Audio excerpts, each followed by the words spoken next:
may be the greatest catch I've ever seen in my life.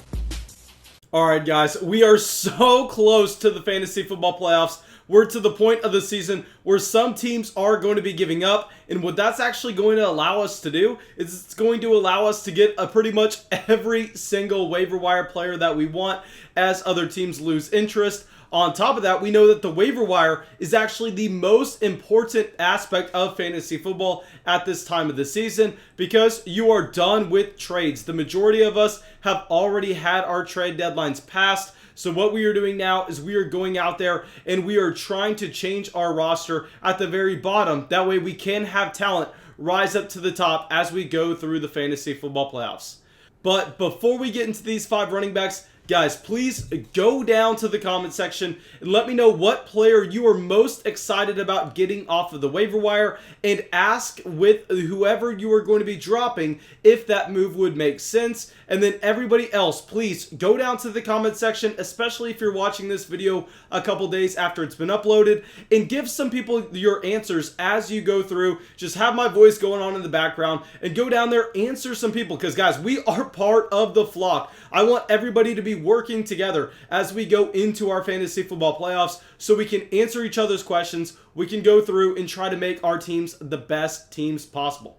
All right, so now let's get into this video and let's talk about these 5 running backs that we are going to be prioritizing getting off the waiver wire. And if you are not used to our waiver wire videos, we go from the least available to the most available every single time. That way we know that we can go from the shallow to deep leagues and everything in between. And let's start it off with the first running back that you need to be getting off the waiver wire if for whatever reason he's on it. Currently available in about 40% of leagues. We have Latavius Murray. Now, Latavius Murray this past week saw 20 total touches, went for over 100 yards and 2 touchdowns. Now, a couple things here. One, yes, I understand. This was the perfect game script for Latavius Murray to go out there and dominate. Really, the New Orleans Saints did not have to worry about winning this game in the slightest. This is what I said with everybody wanting to play Kendall Hinton in the live stream this morning. I was saying, no, guys, please do not go out there and put him anywhere near your starting lineup because we knew that the New Orleans Saints were going to dominate this game. The Denver Broncos were going to have no chance to put up points on the board. But regardless, guys, what I'm actually more excited about Latavius Murray than most people is we've seen in back-to-back weeks now that the usage of Alvin Kamara and Taysom Hill together really is not there. We know that Alvin Kamara is used as that running back that's going to get 8 to 10 targets every week with Drew Brees under center. We saw the same thing with Teddy Bridgewater last season, but it makes a ton of sense if you just understand how the Saints are deploying Taysom Hill, as Taysom Hill is that one read quarterback that is going to look for his first wide receiver option. If that is not there, he's going to tuck it and run, or he's going to throw it away. But Latavius Murray is actually going to be a great partner with him, knowing that they can run that read option. They can go out there, and the opposing linebackers are going to have to freeze where they are because they're going to be worried about Taysom Hill running around the edge. So Latavius Murray is in a perfect spot to smash. And clearly, we all understand by now that if we see an injury to Alvin Kamara, Latavius Murray automatically becomes a top 5 running back. All right, so now our next running back, someone that I have been talking about nonstop the past month, Cam Akers. Y'all know I have been saying so long now that Cam Akers is the more talented running back over Darrell Henderson, and Cam Akers was going to continue to expand his role in this offense. That's exactly what we saw this past week, with Cam Akers getting a total of 9 carries, almost 10 yards per carry, and scoring a touchdown. Where on the other hand, Darrell Henderson saw about as many carries as he had yards. Now, there is no way that Sean McVay and this coaching staff go out there and look at how these 2 running backs performed in Week 12 and decide to deploy Darrell Henderson as their lead running back going forward. I think that this is going to turn into probably a 55-45 split initially in favor of Cam Akers. But as the season goes on, as we get into the fantasy football playoffs, Cam Akers is going to continue to increase his role. Guys, this is what I said earlier on a few weeks ago when we were trying to look at the playoff schedules for these teams, and we saw that the Los Angeles Rams had a fantastic schedule for the running back position, and I told y'all to go out there and sell Darrell Henderson and pick up Cam Akers for free, because by the time we got to the fantasy football playoffs, Cam Akers was going to be the #1 running back there. Cam Akers was going to be able to be played as a running back too with a fantastic schedule. That's exactly what's happening right now, and I am extremely excited.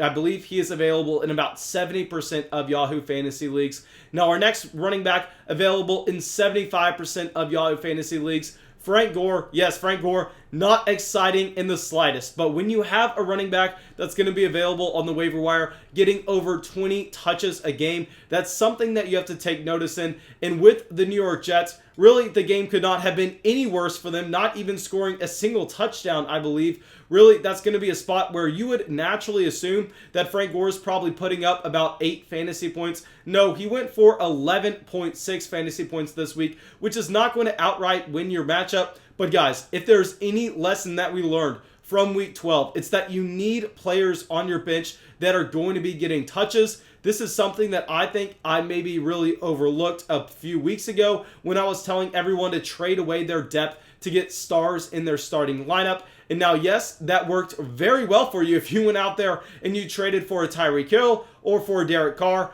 But if you were a team that possibly went out there and traded for a Jonathan Taylor, traded for a James Conner, and they got sent on the COVID list, and you really had nobody left on your bench, yes, you were going to be in a tough spot. But Frank Gore is seeing every single touch with LaMichael Pirine being on the IR. I think that Frank Gore is going to continue to have that role. We know that Adam Gase is now the play caller yet again for the New York Jets. So yeah, here I think Frank Gore is a running back that's not exciting, but we have to take notice. And now our next running back, Devontae Booker. Yes, Devontae Booker had a horrendous week this past week for an offense that could not get anything going against a very bad defense on top of that. But Josh Jacobs actually injured his ankle this past week.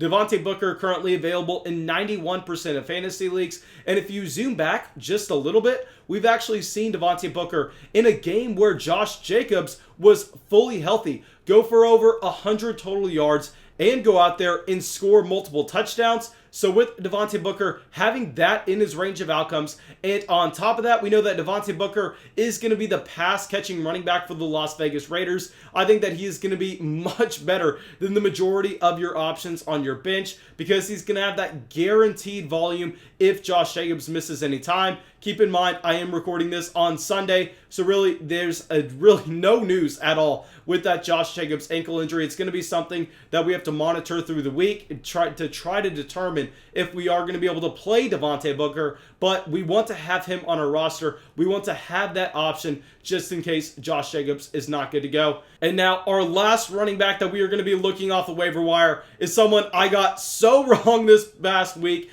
Ito Smith. Now, y'all know, guys, I was actually all aboard the Brian Hill train because we knew that we were going to have production coming out of this backfield. And because Brian Hill had operated as the running back 2 for the Atlanta Falcons up until this point, because Brian Hill was slated to see the majority of touches in this game, I was very excited about Brian Hill. I honestly dismissed Ito Smith as a running back that I thought was not going to have a significant workload. But no, 12 carries, 4 receptions, 75 yards, and a touchdown. Now, what's most exciting about this, in my opinion, is the usage in the receiving game, because yes, it's great to see the Atlanta Falcons go out there and put that many points up on the board and be completely dominant for the running backs in the backfield. That's going to be a great game script for them.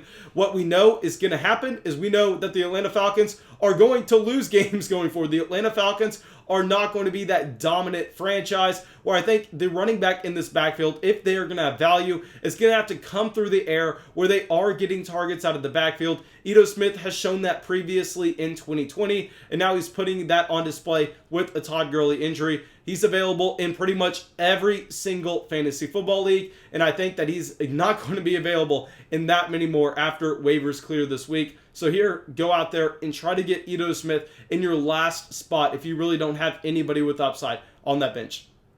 Now, thank you guys. I really hope y'all enjoyed this video. I really hope y'all got something from it. As always, go down there, drop a like, leave a comment, subscribe to the channel. And also, guys, I'm going to be live streaming every single night this week. I'm going to be live streaming Monday night after the game, then Tuesday, Wednesday, Thursday, Friday, Saturday, all at 9 p.m. Central.